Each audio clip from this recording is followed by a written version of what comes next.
Halo teman-teman semua, welcome back to Adrian Mera bersama channel Teman Cerita Australia Kamu. Gimana kabar kalian semua? Semoga raganya healthy, jiwa happy ya. Nah, di video kali ini aku mau cerita satu topik yang moga-moga berguna buat kalian semua yang lagi mempersiapkan untuk berangkat ke Australia pakai visa working holiday, yaitu soal akomodasi di Australia.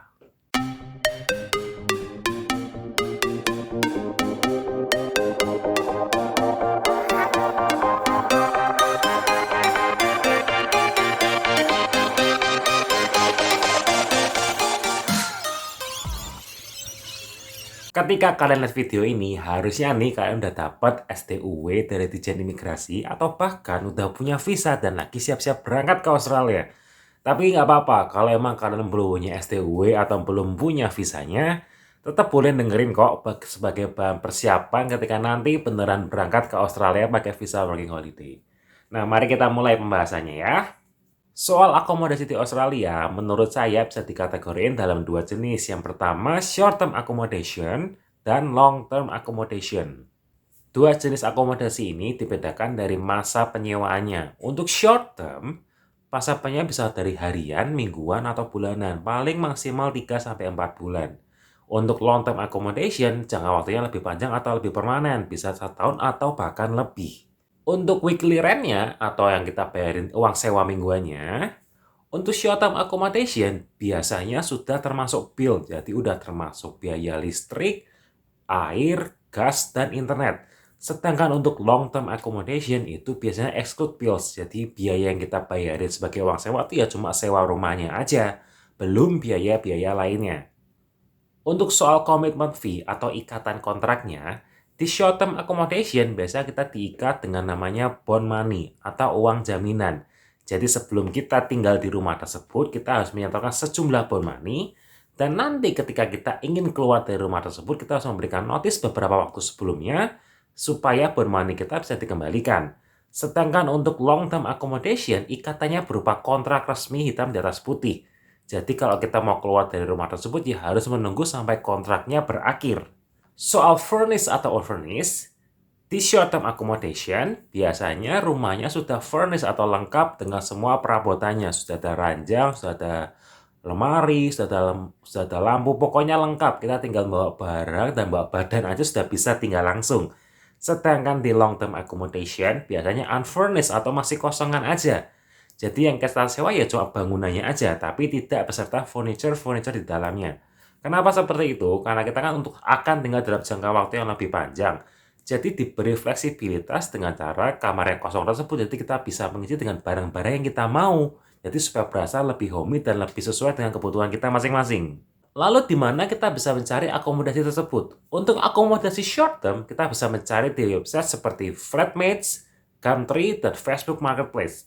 Sedangkan untuk long term accommodation, kita bisa mencari di website seperti realestate.com atau bahkan ke agen propertinya langsung. Untuk backpacker seperti pemegang visa WAV dari Indonesia ini, saya merekomendasikan untuk pakai yang short term accommodation aja, yang jangka pendek. Kenapa seperti itu? Karena nature dari backpacker kan kita hidupnya berpindah-pindah. Mungkin karena pekerjaan atau karena emang kita ingin jalan-jalan sekitar Australia aja, jadi pengen muter-muter terus. Jadi supaya lebih fleksibel, lebih baik kita menyewa yang short term accommodation. Nah, karena untuk WAV lebih cocok yang short term accommodation, saya lebih banyak akan cerita soal yang accommodation ini ya. Untuk short term accommodation sendiri, ada 3 jenis yang mau saya ceritain. Yang pertama adalah backpacker hostel, lalu working hostel, dan share house. Yang pertama adalah backpacker hostel atau tempat tinggal sementara untuk para backpacker. Backpacker hostel ini seperti semacam hotel murah yang ada beberapa kamar, lalu kamarnya itu mungkin diisi sekitar 4 orang, 6 orang, atau bahkan lebih. Lalu fasilitas-fasilitas seperti dapur, mesin cuci, kamar mandi itu di-sharing dengan sesama penghuni di hostel tersebut. Untuk masalah harga, bisa dibilang backpacker hostel memiliki harga yang cukup mahal dibanding akomodasi-akomodasi lainnya. Namun secara lokasinya bisa dibilang lokasi yang premium. Bisa aja terletak di pusat kota, ataupun kalau nggak terlalu kota, lokasinya sangat dekat dengan public transportation. Cocok untuk teman-teman yang belum punya kendaraan sendiri. Untuk masalah networking atau pertemanan di backpacker hostel, di backpacker hostel ini bagus banget, keren lah. Soalnya kita tuh di sana kan kita bisa ketemu backpacker dari luar negara, ketemu banyak teman baru. Jadi kita bisa mendapatkan banyak informasi-informasi baru juga seputar pekerjaan, seputar traveling dan seputar hal-hal lainnya di Australia ini. Soal cleanliness, ya namanya juga kita tinggal dengan banyak orang di satu tempat. Ya kalau saya bilang sih mungkin nggak terlalu bersih kali ya. Tergantung sih teman-teman kita seperti apa. Tapi generally nggak terlalu bersih sih. Walaupun kurang bersih, namun secara fasilitas bisa dibilang keren banget. Beberapa backpacker hostel itu menyediakan fasilitas-fasilitas seperti gym, sauna, kolam renang, entertainment room lengkap dengan PS4, PS5, atau Netflix. Jadi secara fasilitas oke banget. Soal privacy, nah karena kita kan tinggalnya tuh rame-rame, jadi privasinya bisa dibilang ya hampir nggak ada lah. Karena kita tuh bukan sewa kamar, kadang kita cuma sewa ranjang aja. Yang kita sewa cuma ranjangnya. Jadi di kamar itu ada orang lain selain kita kan. Jadi untuk privacy ya kurang oke. Dan secara fasilitas karena kita berbagi fasilitas dengan orang lain, berbagi dapur, berbagi lounge room, berbagi kamar mandi, berbagi laundry, ya itu secara privasi dan space kayak kurang oke juga sih. Soal burn money, nah ini salah satu kelebihan dari backpacker hostel. Biasanya mereka tidak meminta bond money dari kita. Dan bahkan kadang harganya bisa kita bayar secara harga harian, bukan harga mingguan. Jadi kalau kita masih belum punya pekerjaan, barusan datang pertama kali ke Australia, sebenarnya backpacker hostel ini pilihan yang oke banget ya.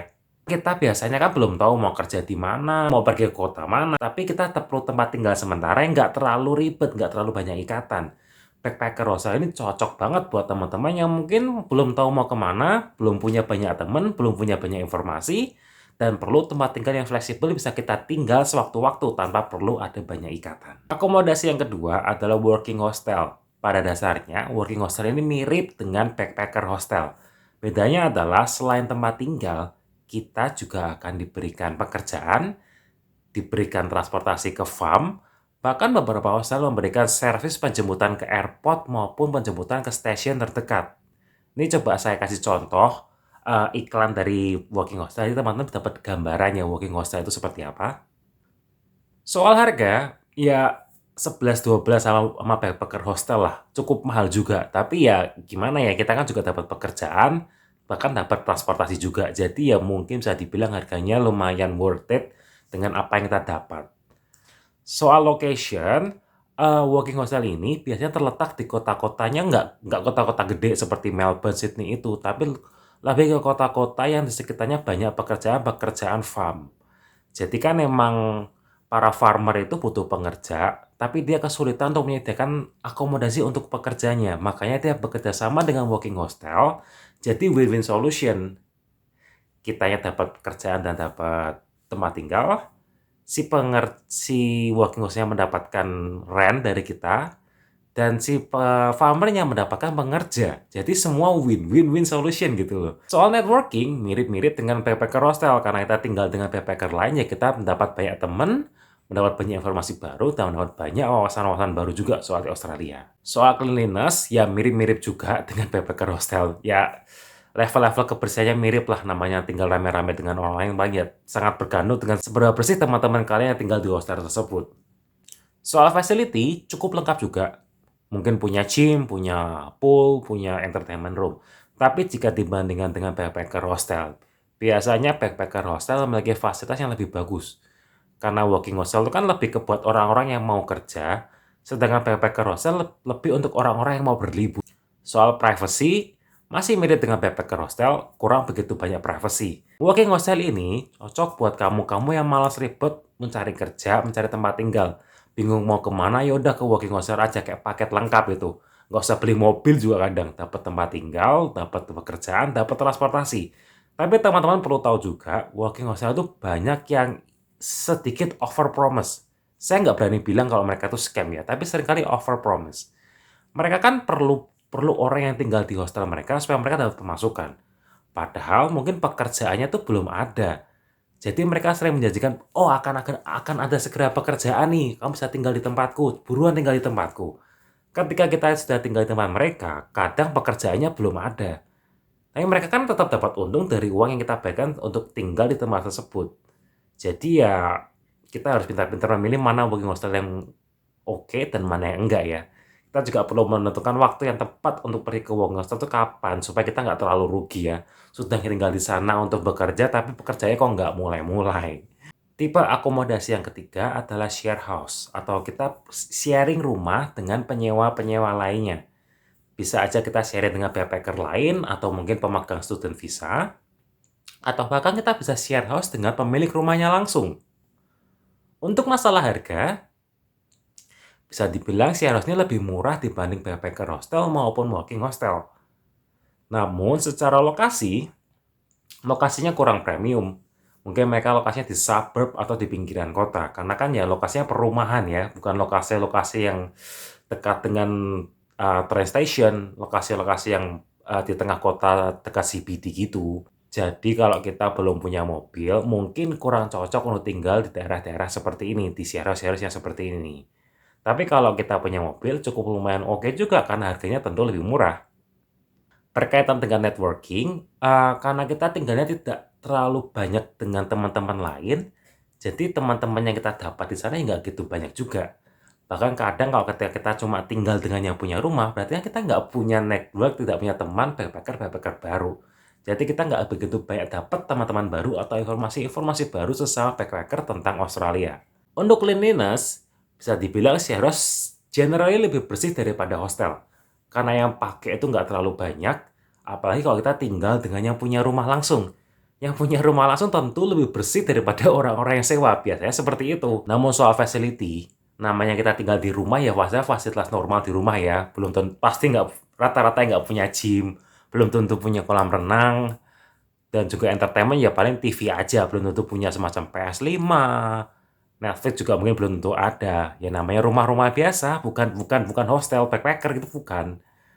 Namun soal privacy, nah ini salah satu kelebihan di share house. Biasanya privasinya lebih bagus daripada di hostel.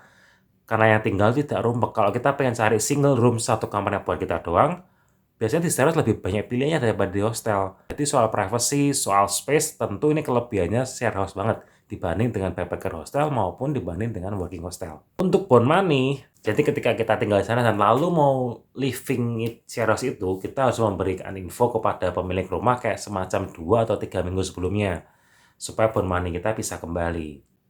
Jadi sebenarnya emang agak kurang fleksibel ya untuk kita yang sering berpindah-pindah.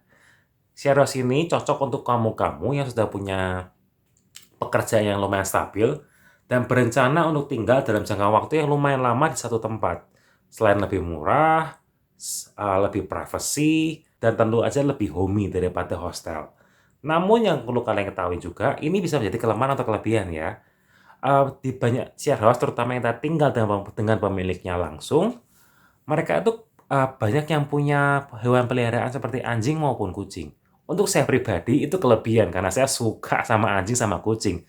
Tapi buat orang-orang lainnya mungkin itu suatu kekurangan karena mungkin mereka tidak suka untuk tinggal bersama anjing atau kucing. Bisa karena alasan agama maupun karena alergi.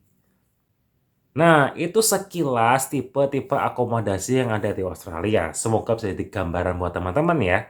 Dan bisa jadi pertimbangan nih, kira-kira mau yang mana nih? Karena setiap akomodasi punya kelebihan dan kekurangan masing-masing, disesuaikan aja sama kondisi kamu-kamu semua. Kalau kamu semua merasa video ini bermanfaat buat kalian, please help me to help you. Kalian bisa like video ini, bisa subscribe akun saya, dan jangan lupa juga buat bagiin video ini ke teman-teman kalian juga.